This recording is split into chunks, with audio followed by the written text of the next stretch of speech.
Okay, so I have a pro tip.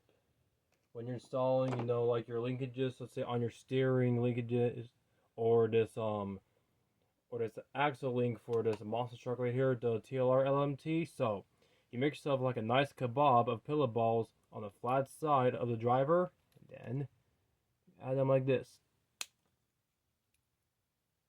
See how fast it is versus grabbing each one of them. You gotta make sure I don't mix up the old parts with new parts.